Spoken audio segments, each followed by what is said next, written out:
Türkler özleri aytат. Atam eken tiyakta bu nenem eken de. Biri öte bay, biri öte gidey bu. Ana bu ömür ölüp koydu.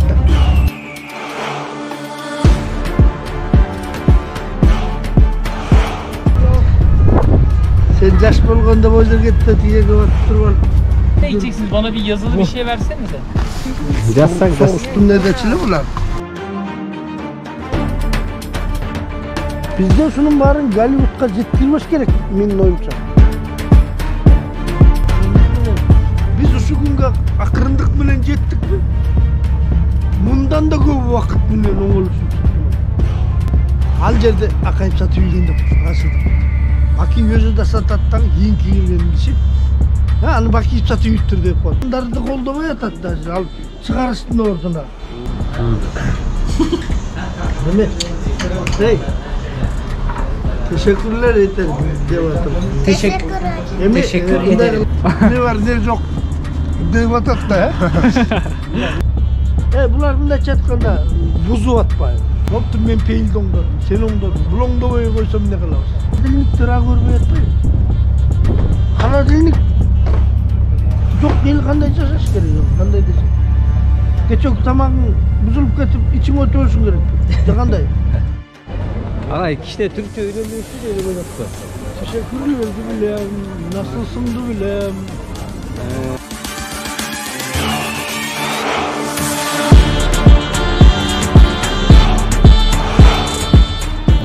Салам достор, Автор ТВ каналы сіздерге Стамбулдан салам айтат. Бүгін Султандың биринчи эң жакшы блогу. Мен Кыргызстанга кеттим, сага калтырдым бул жакты. Рахмат. Жакшы бар сен да барсаң салам айт. Турцияга келдик достор, баары жакшы экен. Абдан погодасы да жакшы, суук, туристтердин айланабызда туристтерди көрүп атасыздар. Анан мен азыр стамбулчуларын билбейм, бирок. Салам алейкум. Салам алейкум. Кыргызсыңбы? Ооба, кыргызмын. Türkiye'de mi oturuyorsun? Түркияда эс алып жүрөм. Мен бул Турцияда жаңы эле келдим, Стамбул шаарына билбейм анча. Анан азыр гид издеп жүрөм. Гид менен чыгып, ушул шаарды айланам го, Кудай буйруса. Мен bir git gördüm, жақсы. Ошол git жақсы болот эле да сага. Магабы? Ал эмне бардык жакты көрсөтөбү? Жамал бардыгын билет экен ал. Жакшы иш экен да самырларды. Адам көрсөтүү. Мага окшогон. Ал Түркиями же Кыргызстандабы? Кыргыз аты Гүмөндөр экен, абылып деген. Салам достор, Гүмөндөр Абылов байкебиз менен, агабыз менен ошол Стамбул шаарынан Кудай буйруп жол болуп калдык. Азыр бизге сиздерге кызыктуу жерин көрсөтүп, жана кызыктуу маек кылабыз. Кудай буйруса бизде болушат.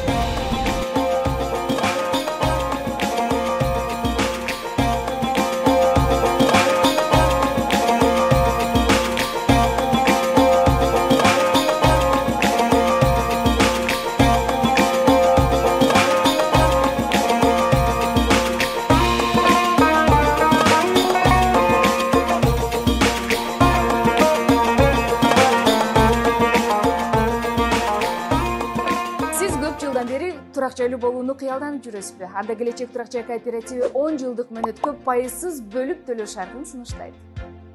Келечек турак жай кооперативинен кандай адамдар турак жайлуу болсо болот? Албетте 18 жаштан өйдө каалаган ар бир кыргыз жараны турак жайлуу боло алышат. Сизден болгону паспорт гана керек эле. Кезегиңиз келген соң батирди өзүңүздүн намыңызда госрегистр аркылуу каттап бересиз. Ошондуктан бардыңыздарды келечек турак жай кооперативинен күтөбүз. Жаңы жылда ар бириңиздер өз турак жайлуу болуңуздар. Биздин дарек Фурманова 10Б, район Азия Молду жайгашкан. Саламатсызбы агай? Кудай буйруптур. Бизди буйруп ушул Стамбул шаарына жол болуп калдык. Насип деген Насип экен да, анан кайып деген ушу дидар кайып деген. Анан күн погода дагы 2-3 күн мурун аябай начар болчу. Шамал болуп, жамгыр жаап, бүгүн аябай жаркылдап чыкты.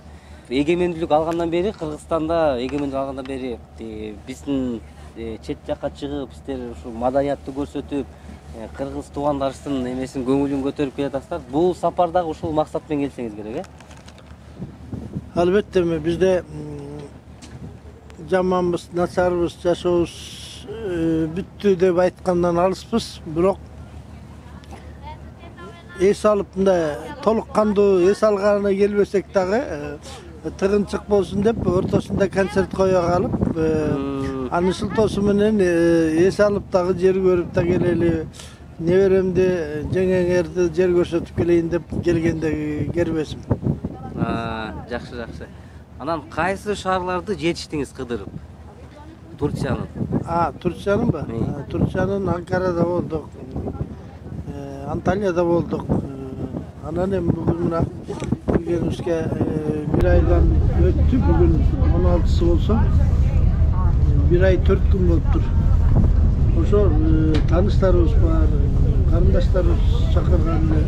Бул жака келишим экинчи жолу ушундай турне менен ушу Стамбул, Анталия, Анкарага концерт менен мындан 2 жыл мурда да келип кеткем.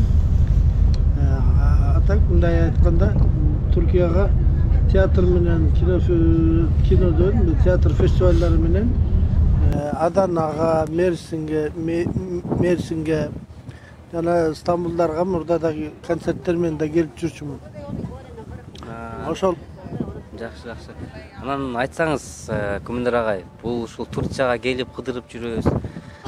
Ушул Кыргызстандан бул Турция мамлекети канчалык алдыга кеткен? Анан биз канча жылда ушул деңгээлге жетебиз? Мен ар бир келген сайын менин оюмда ушу да. Мен башканы айтпай эле коеюн, мурдагы келгеним менен азыркы келгенимдеги Түркиянын өнүккөнү, өзгөргөнүн байкагуу болот да.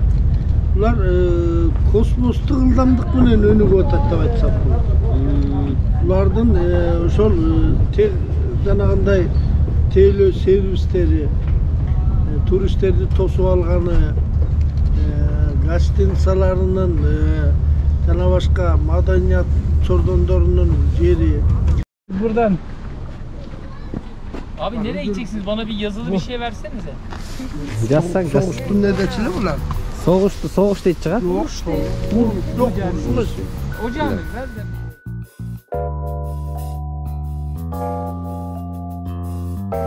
Savaş. Diğer tarafında gözüküyor. Birinci savaş bolgan mı? İstanbul'da alganda. Bir dakika. Yok, bular жақсы жерде жайгашкан дагы. Жақсы жерде эмес, любой жерде жайгашсаң, ошол жерде жакшы кылып салсаң эле жакшы жер болуп калат. Жок, ал факттарды да эске алгандачы. Бул эмени выход көп болуп атпайбы? Эми бул жердин тарыхында көп талаш болгон жер да. Бул илгерки Византийский империянын убагында Константинополь деп бул жер канчалаган аскерлер, канчалаган кол башчылар ала албай койгон жер да бул жерчи. Кийин гана түрктөр Фатих Султан деген 21 жашында султан болгон жаш жигит кол баштап келип ошол алган экен.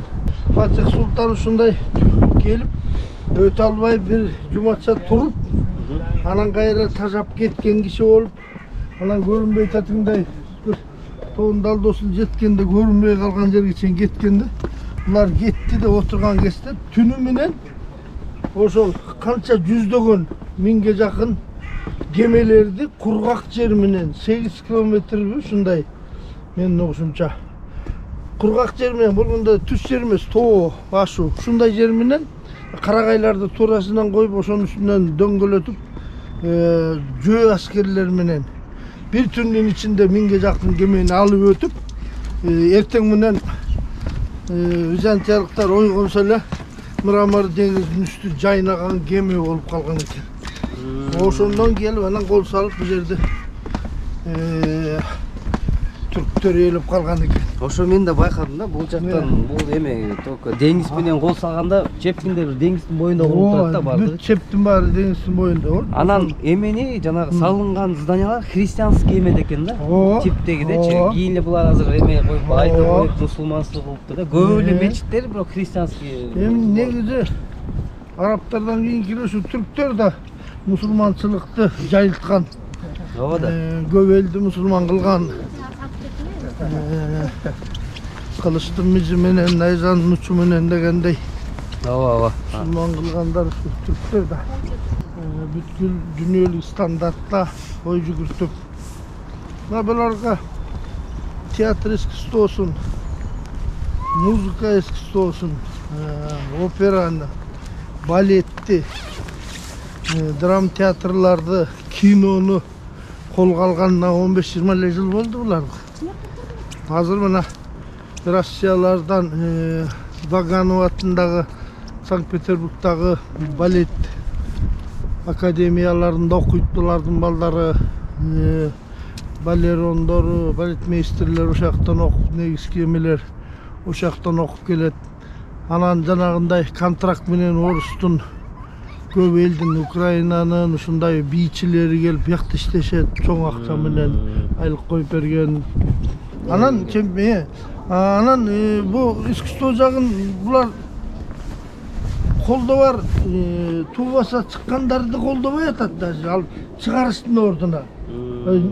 Элдин ичинен чыгарыш керек да. Ученыйларды элдин арасынан чыгарыш керек, көтөрүп, сууруп алыш керек, тандаш керек. Генедегесинен тарбиялаш керек. Анан ошолордун ичинен анан өсүп чыккандарын колдоп, анан ошолор чоң илимпоз болуп, ошолор ойлоп тапкыч болуп, ошолор анан элге жеңилдик жашоого, бүткүл адамзатына сонун нерселерди кылыш керек да. Анан ошондой ученыйлар, медиктер бизде эч ким колдонулган жок. Алар өз күчү менен окуп, чет мамлекетке барып окуп, антип келгендер алып турбак ошолорго иш берилбей, аларды куугунтуктап, алардын ордуна билими тайкы, акыл эси тайкы башка бирөөлөр иштеп отурат. Анан бизде кандай анан өсүш болот? Бияктын маданияты жыл санап өсүп келатканы, маданият эмес экономикасынын дагы өсүп келатканын бүт эл, биздин эл деле билер, биздин мамлекет чиновниктер билип жаткан чыгар. Менин байкашымча мен экономикасынын өнүккөнүн дагы, маданиятынын өнүккөнүн дагы ушундан байкадым. Келген сайын башкача кабыл алуулар. Мурунку Түркия жок, кийинки келгенде такыр башка. Андан кийин келгенде такыр башка Түркияны көрүп атам. Чын-чынына келгенде булардын өнүккөнүнө бир 15-20 жылдан баштап эле азыркы Европанын жакшы маданиятына, жакшы азыркы эмеге киргенине аз эле болду, 20 жыл. Буларда жергиликтүү түпкү музыка деген жок. Мисалы үчүн өздөрүнүн музыкалары болгону менен дүйнө элине белгилүү Бетховендикине, Моцарттыкындай, Бахтыкындай, Чайковский, Глинканыкындай эме жок буларда. Мындай ага караганда биздин мына Молдова Сановтарыбыз, Давлесовтар, Таштан Элматовтардын музыкалары, Муратбек Бегалиевдин музыкалары дүйнөдө кандайдыр бир деңгээлде белгилүү дүйнө элине таанымал музыкалар бар. Театр менен дүйнөнү булар таңгалтыра элек азырча. Сериал жагына аябай өнүгүп келатат. Кыргызстандын ар бир үйүнө кирсең кечинде эле түрк сериал. Ооба. Мен ада калса 75-80ге чыккан Тайтан менен Тайнем экөө отуруп алып жада обсуждение кылат. Тиги өлөбү, анан тиги эмне болду? Тиги эртең эмне болот экен деп. Жалаң ошондой экен да. Эме андай сериалдар, андай сюжеттер бизде деле бар. Кээ эле тартылбаганында, анан тартылганында. Буларда тартылган үчүн, буларга ошо жана мен айтып аткандай, көңүл бурулган үчүн буларда ошол сериалдар тартылган, ошон үчүн элге көрүнүп, эл көрүп атат. Мындайча айтканда продвижение кылып, башка элдерге сатып жүргүзүп аткан үчүн болуп атат. Bizde андай seriallar деле тартылса болмок. Bizde öngөнү билбейм. Bizde сюжет деген нерсе кыргыздарда чоң эпостор, улуу эпостор, кичи эпостор, кенже эпостор деп жомоктор, оозек жомоктор. Bizde толтура сюжет. Bizde касылбай жаткан ген кандай болсо, тагы ошондой болуп касылбай жаткан сюжеттер толтура. Bizde ушунун баарын Голливудка жеткирбеш керек, менин оюмча. Голливудка жеткирсең, алар өздөрүнүн идеологиясы менен Манасыбызды бир башкача Бурмалап кылып, салат. бурмалап, тигини бир башкача кылып тартып салат, дүйнө элине башкача жайылтып салат. Ошон үчүн бизде деген касылбай жаткан генч толтура. Ана мына Түркиянын жаратылышын көрүп атасыңар. Мына бул посттун өзү жана сиздер айттыңарбы, ким айтты?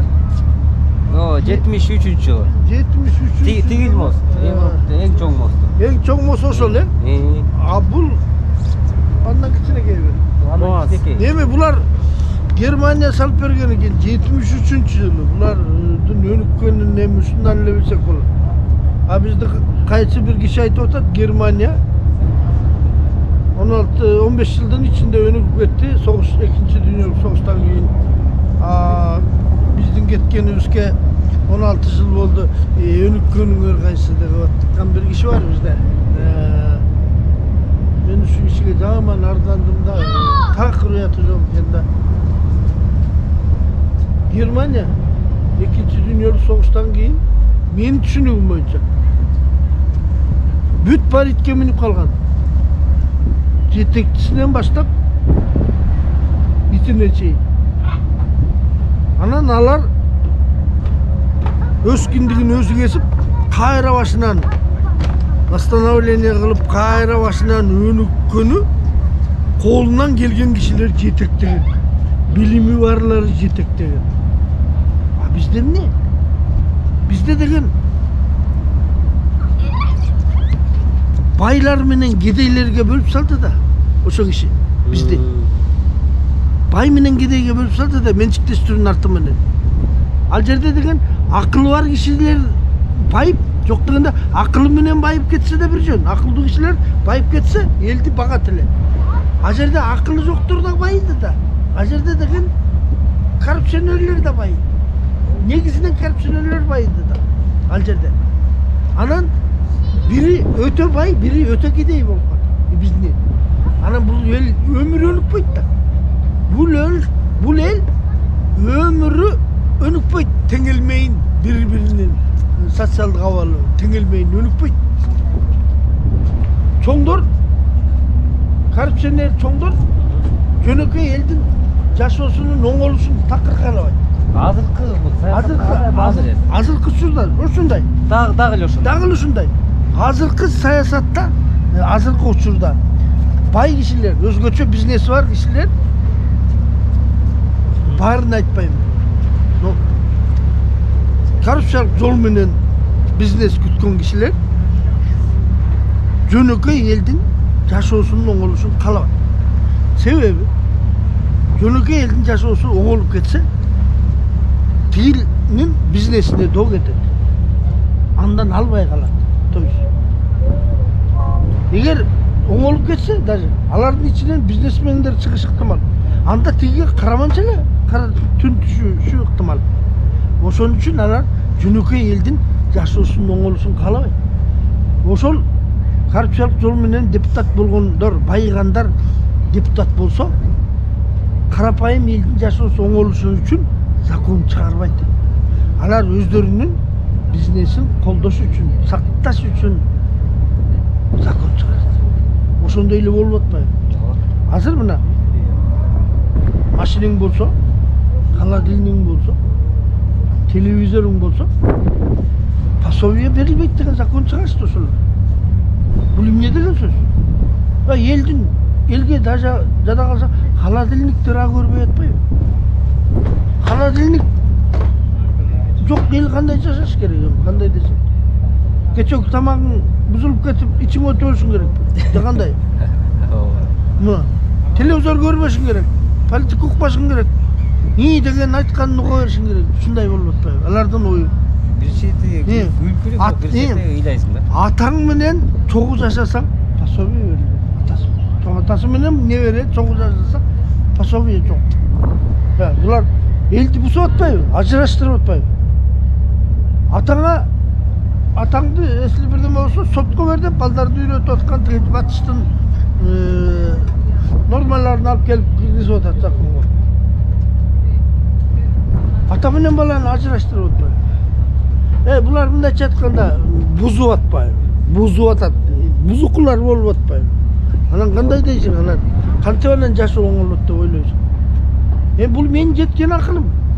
Бирок ушул акылдан бир жогорураак акыл айткан болсо, алып келип менин мойнума койсунчу, же болбосо менден акылдуураак мен түшүнгөнгө даярмын. Алар эмне ой менен ушинтип айтып атат? Эмне ой менен ушу закондорду чыгарышты? No. Tamam mı? O da ona dedi evet. Hey. Teşekkürler ederim. Teşekkür ederim. ederim. Kırgızistan'da ünlü artist. Ha, anladım. Okey. Şakaları çok güzel. Komedyen. Komedyen artist. Yes. So, no problem. Ben çocukları çok seviyorum. Sen aytıp koyayım mı? Balama ушундай камкор көргөнүңө рахмат. Бул Шакек баламдын папасына барат. Бул менин торунум. Мындай. Не берем. Анан ручка берди. мен барган сайын баргандан кийин байланышап Кыргызстанга чакырабыз, келип турабыз. Мындай тааныш болуп жүрөбүз. Мен абдан ыраазымын. Burada abi diyor, benim çocuğuma ilgi gösterdiğiniz için Teşekkür ederim. teşekkür ederim. Çok teşekkür ederim diyor. Buradaki verdiğiniz o yüzük Torun. bu torna abi. Biliyorum anladım zaten. Bunun babasına gidecek. Biz de sizinle çok Aile. Yani Evet. Aile gibi oldu. Şakek toşa evet. yapmak benim. Size Kırgızistan'a gelirseniz de ben iyi karşılarım. Benim için problem yok. Pasaportum var zaten. Ben gittim zaten Sırbistan'a, Kosova'ya, Arnavutluk'a komple gezdim ben. Gelirseniz Maga Türk ellerinin balaga bolgon mamilesi, жақсы мамилесин көрсөттүм. Үлгү катары. Мен бул үлгүнү көпчүлүккө айтып жүрөмүн. Бул абдан мага дагы көп элге, биздин элге дагы сабак болот деп ойлойм.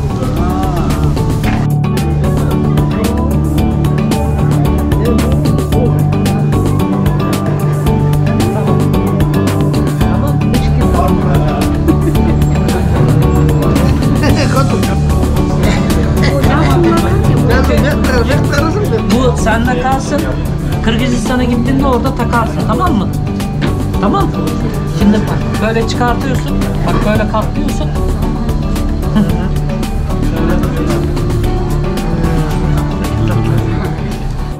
Biz de ballarına bana degan baladay, başı göğsü sıraday, jönötürçü dep koyuş da. Bulardan da yok eкен. Bularda men baykaganım, balаны ушунчалык эркелетип, чалчактатып өстүрөт экен, багат экен. Өкүнүчтүү жери балдары бакпайт экен. Балдары багуучу жалдайт экен да, ата-энесине. Мунун баары багы табияттын законунан закон ушундай болсо керек да. Бизде бала таштаган деген уят эми кийин эле ушу Европадан көрүп, эки жактан көрүп карылар үй болуп атат. Бирок бизде деген залог, жанагы пенсионный эме залог деген жанагындай подоходный налог деген сыяктуу нерсенин баары бул өзү балдарды багуу, аткарган энени багуу, атаны багуу. Анан сенин балаң да сени багат. Бизде пенсия деген болгон эмес, ушундай чечилген. Анан бул жакта баланы ушунчалык сыйлайт экен. Азыр өзүңөр көрдүңөр. Балам каприз кармап ыйлады эле, неберем.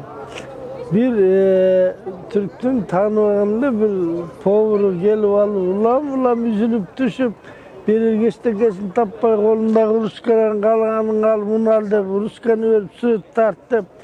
Шакек берип, ушинтип бетинен өп, колунан өп, ушинтип баламды сооротуп, менден мурда жарпын жазып атат да. Бул мага аябай жүрөгүмө ушундай жылуулук калтырды. Ошол азыркы бийликтин деңгээлине канчалык баа бересиз? Азыркы бийликтин деңгээли булар өздөрүн көрсөтө элек. Өздөрүн көрсөтө элек. Бирок кийинкилердин да жарымы келбеди. Kийinkilerin jarımı kelgeni Murdakынын salakası. Murdakын salakası. Salakası.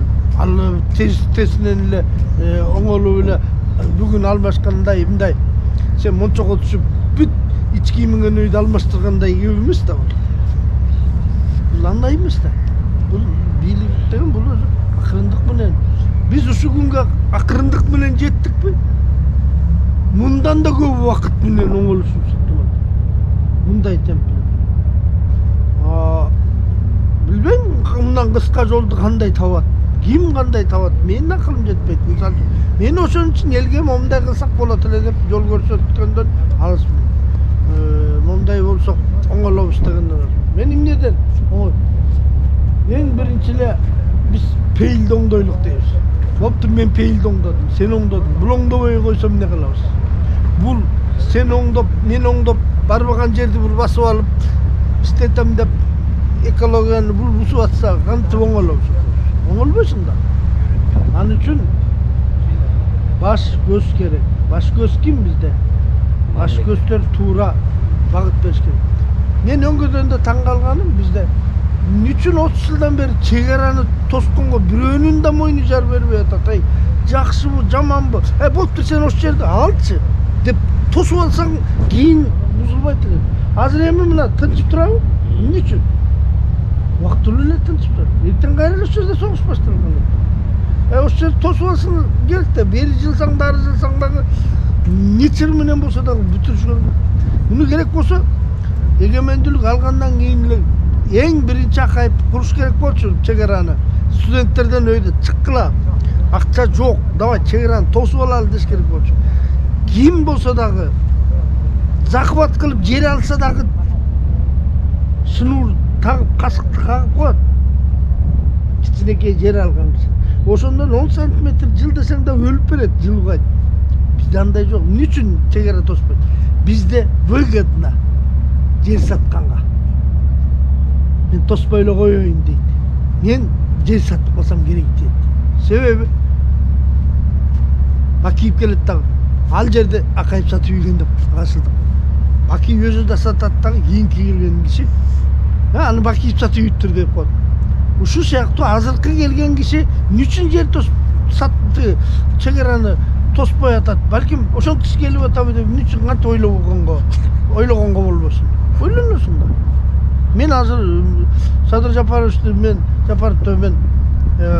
жер саткан атат деп айткандан алысмын, бирок Эмнеге тоспой атат деп. Эмнеге тоспой атат? Сүнткөн атабы деп оюма кетип атат ошо. Sen жаш болгондо бул жерге кетти, тиеге батып туруп алып. Титаниктеги калат элем.